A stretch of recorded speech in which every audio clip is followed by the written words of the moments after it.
द्रौपदी के इस प्रसंग से ये बात सीखिए कि निर्णय वो लीजिए जिसमें आपको ऐसा लगता हो कि ठाकुर जी तो प्रसन्न होंगे ना। एक बार को पत्नी को थोड़ा पीछे रखो, बच्चों को पीछे रखो, अपने आप को भी पीछे रखो, ठाकुर जी को प्रधान रखो। मेरे निर्णय से कहीं ठाकुर जी नाराज तो नहीं होंगे, फिर वह निर्णय लीजिए। आप इस विचारधारा से निर्णय लेंगे, ये पांचों बातें धर्मम न्यायम सकरुणम निर्विलीकम समम महत, ये अपने आप पूरी हो जाएंगी। और द्रौपदी से जितने प्रसन्न हुए हैं ठाकुर जी, उतने शायद किसी से प्रसन्न नहीं हुए इस पक्ष में। भगवान ने अपना नाम ही दे दिया, बोले इसका नाम है कृष्णा। महाभारत युद्ध जब सुनिश्चित हुआ तो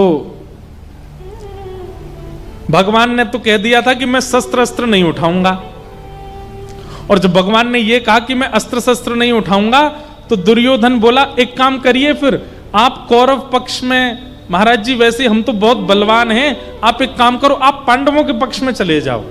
बड़ा चतुर है दुर्योधन। ठाकुर जी उसे बोला, जैसे भगवान ने निर्णय लिया ना कि मैं शस्त्र नहीं उठाऊंगा, तो सब जब चले गए तो दुर्योधन एकांत में भगवान से बोला, देखो ठाकुर जी कुछ भी हो, पांडव हैं तो मेरे भैया, मुझे इनकी बड़ी चिंता रहती है। क्यों? हमारे पास तो सेना का बल भी बहुत है, अस्त्र शस्त्रों का बल भी बहुत है, योद्धाओं का बल भी बहुत है, लेकिन इनके पास ना तो अस्त्र शस्त्र है, ना सेना है, कुछ भी नहीं है।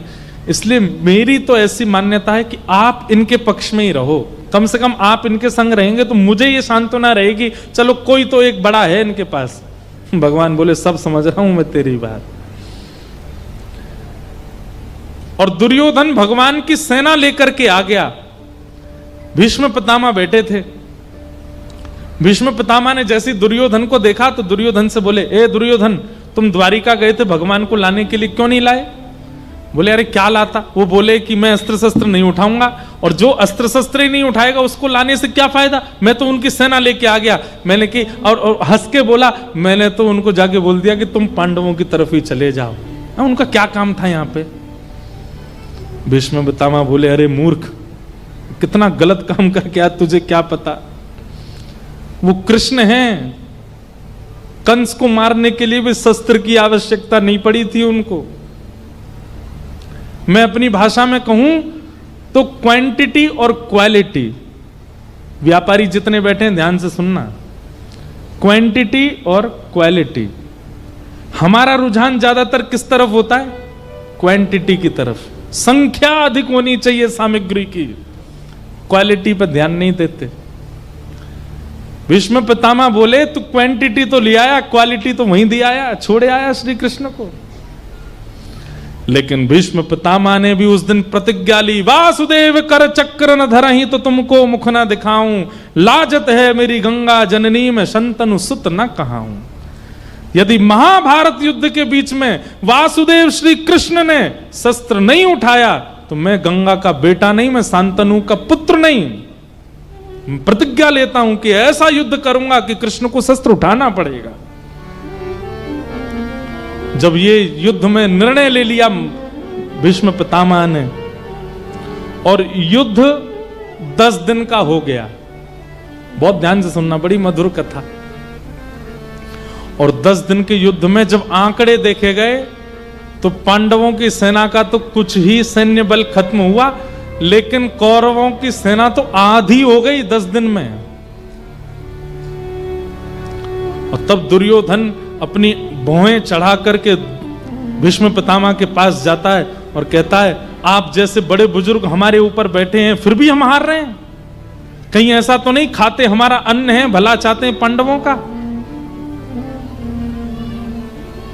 भीष्म पितामह का ताम्रवर्ण हो गया, बोले कैसे बोल रहा है तू? अरे तेरा अन्न खाने के लिए आया हूं क्या, यहां पर पांडव नहीं खिलाएंगे मुझे? दुर्योधन बोला तो फिर क्यों हार रहे हैं हम लोग, क्यों हमारी सेना खत्म हो रही है? क्या हमारे पास शस्त्र नहीं है, अस्त्र नहीं है, आप जैसे योद्धा नहीं है, फिर भी हार रहे हैं हम? भीष्म पितामह ने कहा, तुझे मृत्यु का बहुत भय है, जीतने की बहुत भूख लगी है तुझे। एक काम कर, तू भी पीछे रहना, सब लोग पीछे रहना, कल महाभारत युद्ध में सबसे आगे मेरा रथ खड़ा होगा और पूरी सेना का नेतृत्व कल मैं करूंगा। देखता हूं कैसे जीतते हैं ये पांडव।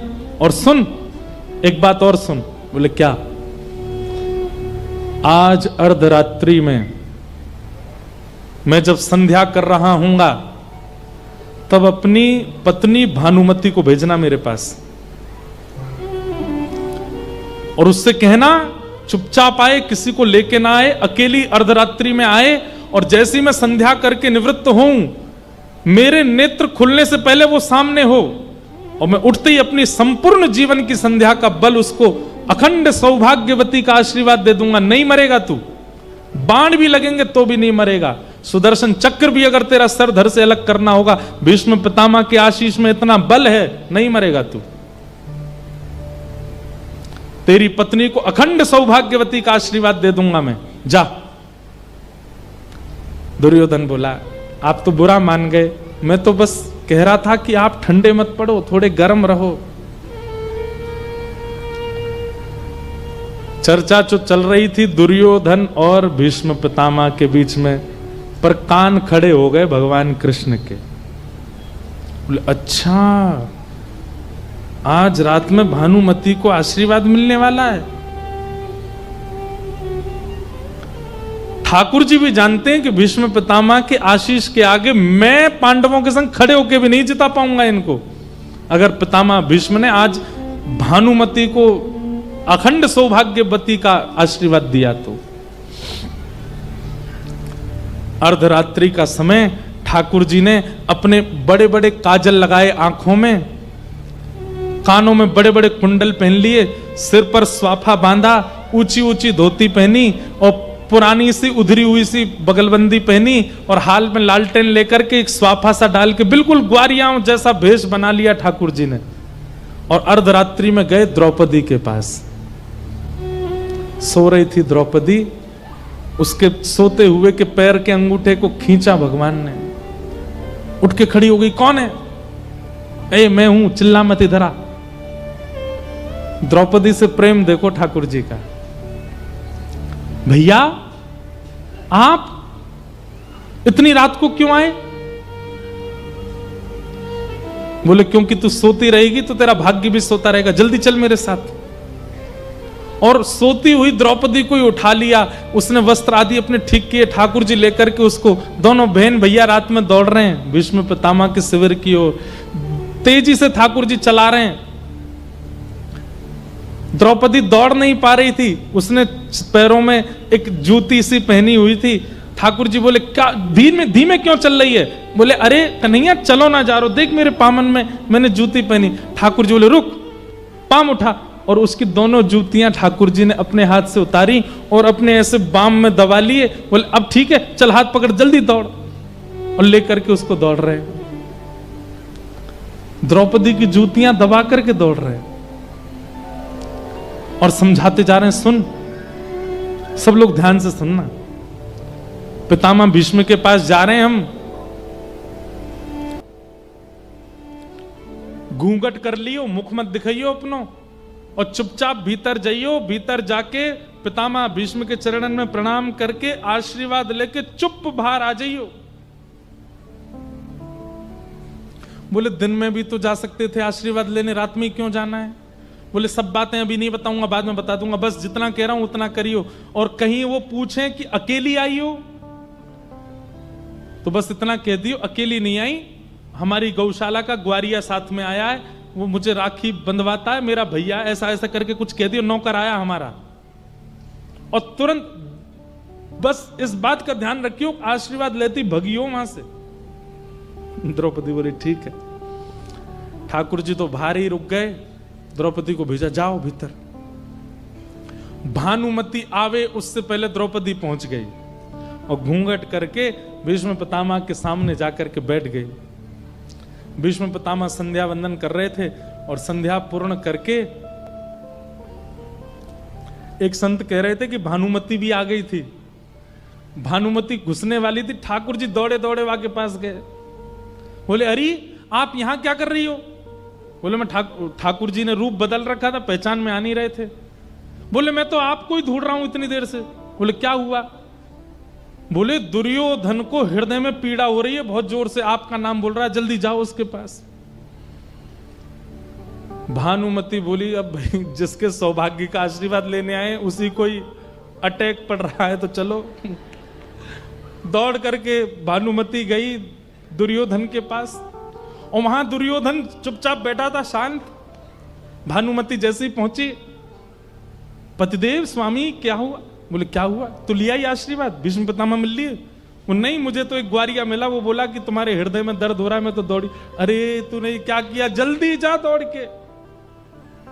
इतने में तो खेल कर दिया ठाकुर जी ने। अंदर द्रौपदी गई हुई थी, भीष्म पितामह के नेत्र खुले, अपनी माला को नेत्रों से लगा करके और तुरंत अपने हाथ में जल लिया। आ गई भानुमति? द्रौपदी बोली बोलना कुछ नहीं है, सिर हिलाई।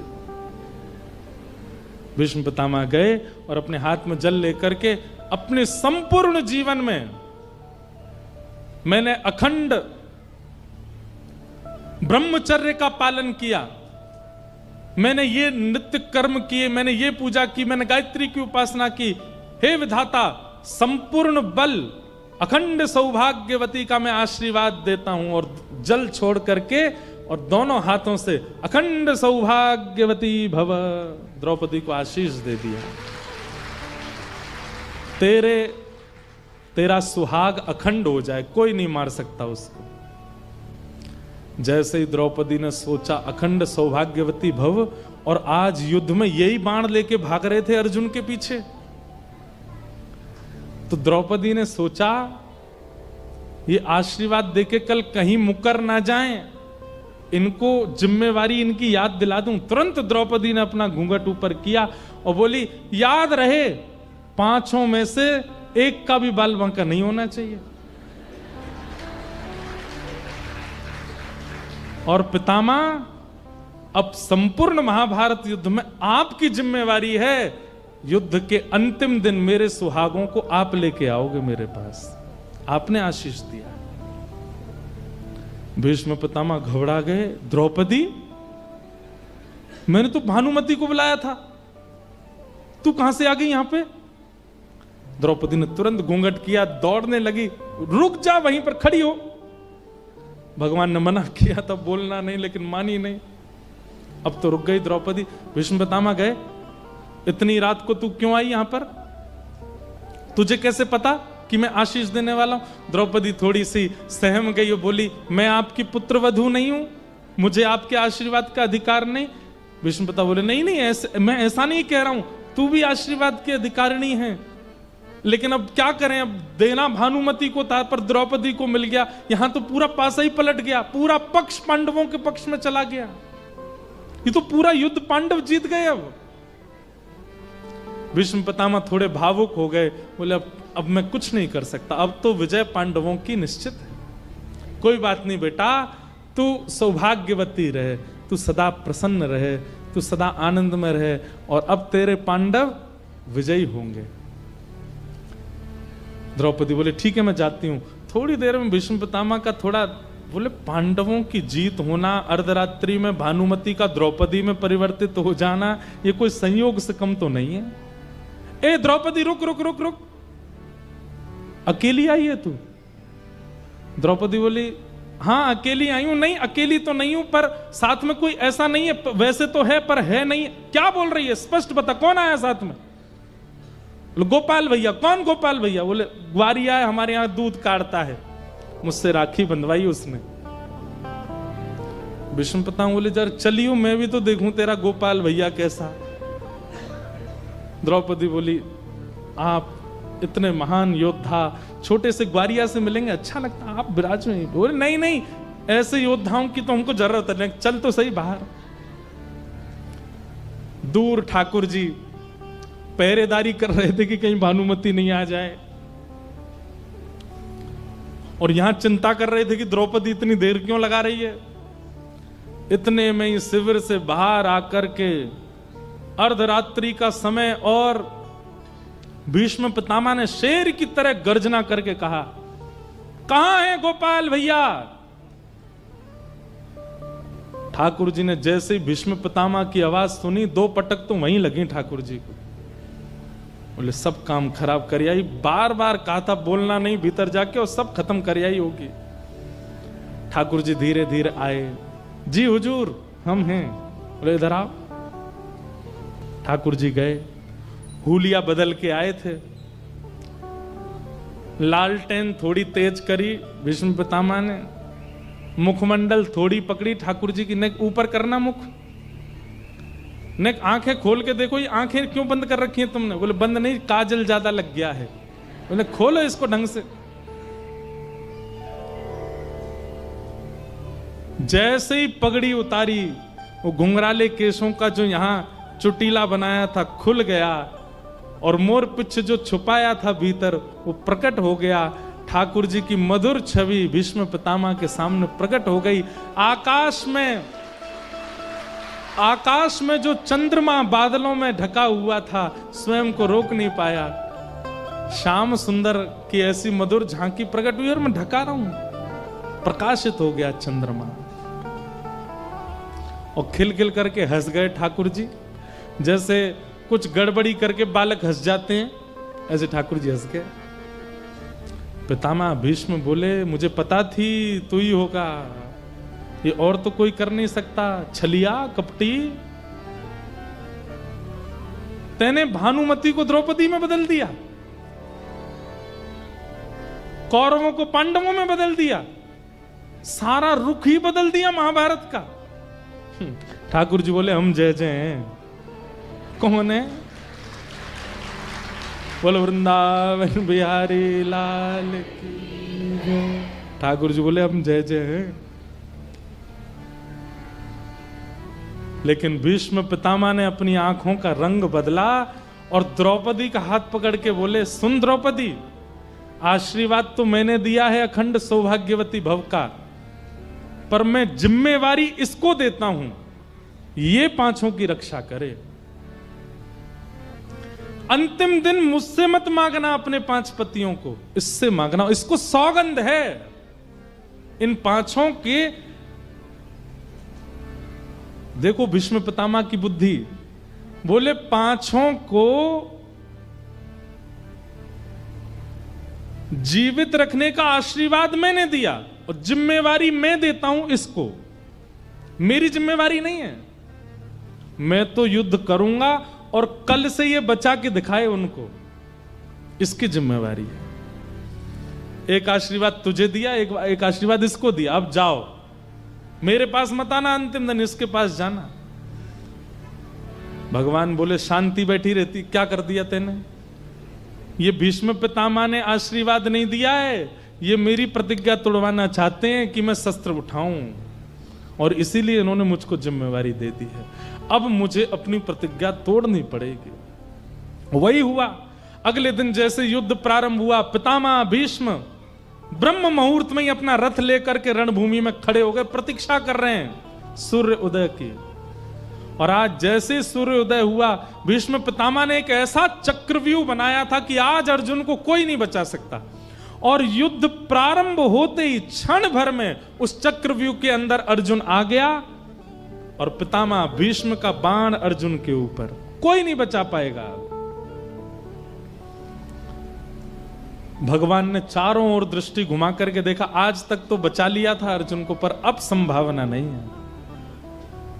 और पितामह भीष्म के पास एक ऐसी मंत्र विद्या थी, उस मंत्र विद्या से यदि उन्होंने बाण छोड़ दिया, जिसको मारने के लिए छोड़ा, वो गुफा में प्रवेश कर जाए, वो समुद्र में प्रवेश कर जाए, वो इंद्र के पास चला जाए, धनुष वहीं जाकर के उसको मारेगा।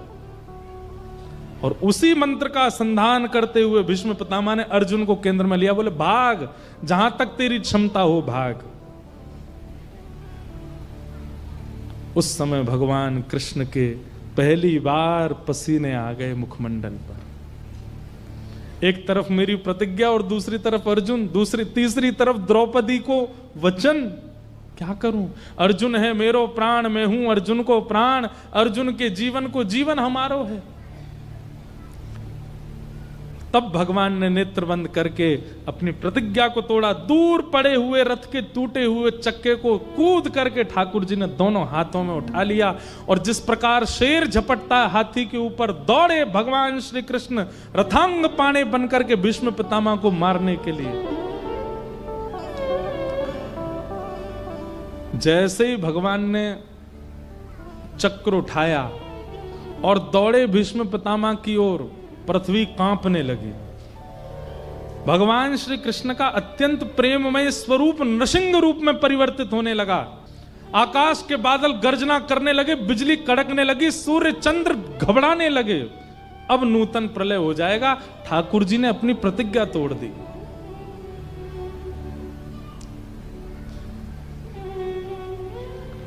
स्वनिगममपहाय मत प्रतिज्ञामृतम अधिकर्तुम वप्लुतो रथस्थः द्रथ रथ चरणो भयाश्चलद्गु हरिरिवहन्तुमिभं गतोत्तरीय।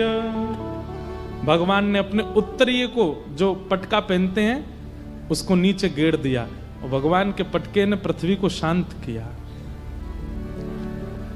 लेकिन भीष्म पितामह ने जैसे ही रथ का चक्का हाथ में देखा, तुरंत अपने धनुष बाण नीचे रख दिए और जोर से हंसते हुए, ताली बजाते हुए कहने लगे, वाह वाह वाह वाह वाह, अरे भैया देखो, युद्ध समाप्त करो, यहीं पर रोको युद्ध को, देखो देखो देखो तमाशा देखो। सब खड़े हो गए। क्या हुआ पितामह? बोले, किसी ने प्रतिज्ञा ली थी कि मैं शस्त्र नहीं उठाऊंगा। देखो, ठाकुर जी खड़े थे रथ का चक्का हाथ में लेकर के, और सारे कौरव हंस रहे थे भगवान के ऊपर। भीष्म पितामह बोले, आप कहो मैं शस्त्र बिन भूमि हरऊं सब भार। तू हमको क्षत्रिय ना गिने, बोले वचन विचार। आगे से कोई भी प्रतिज्ञा लो तो याद करना भीष्म पितामह बैठा है। अब उत्तर है कोई आपके पास? उठा लिया आपने रथ का चक्का। हमारे रसिक जन कहते हैं, डार चक्र हरि हस पड़ो, दियो उत्तर ब्रजराज। ठाकुर जी ने अपना चक्र दूर फेंका और हंसे जोर से, और क्या उत्तर दे रहे हैं, आज तजी प्रतिज्ञा मोरी, मैं तोरी प्रतिज्ञा काज। हे पितामह, आपने क्या प्रतिज्ञा ली थी? बहुत ध्यान से सुनिएगा, फिर हम कथा को विश्राम देते हैं। बहुत ध्यान से सुनिए इस बात को। ठाकुर जी क्या कहते हैं? पितामह, आपने प्रतिज्ञा क्या ली थी कि वासुदेव कर चक्र न धरहीं तो तुमको मुख न दिखाऊं, लाजत है मेरी गंगा जननी, मैं शंतनु सुत न कहाऊं। आपने प्रतिज्ञा ली थी कि अगर वासुदेव कृष्ण ने चक्र नहीं उठाया तो मरते समय आप पट्ट गिरोगे। मतलब अगर भीष्म पितामह बोलते हैं वासुदेव कृष्ण ने चक्र नहीं उठाया तो मैं मृत्यु को प्राप्त होऊंगा, और मरूंगा कैसे? मुख नीचे की ओर, किसी को मुख नहीं दिखाऊंगा अपना, पृथ्वी की ओर मुख करके मरूंगा। भगवान बोले, यदि पृथ्वी की ओर मुख करके मरोगे तो अंतिम समय में मेरा दर्शन करते हुए प्राण कैसे त्यागोगे? और अंतिम काल में यदि मेरा दर्शन तुमको नहीं हुआ प्राण त्यागते समय, तो तुम्हारी सदगति कैसे होगी भीष्म पितामह?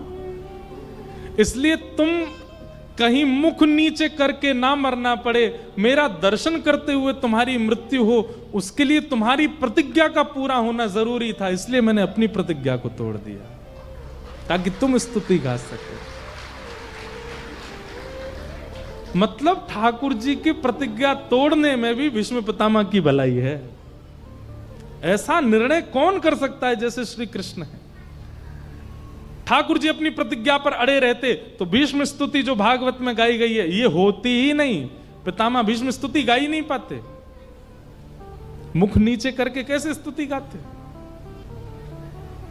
भीष्म पितामह बाणों की सैया पर लेटे लेटे ठाकुर जी का दर्शन कर रहे हैं, ये भी भगवान की ही कृपा है भीष्म पितामह के ऊपर। ऐसा द्रौपदी से प्रेम है ठाकुर जी का, और इस प्रेम का कारण क्या है? दया, चित्त में दया।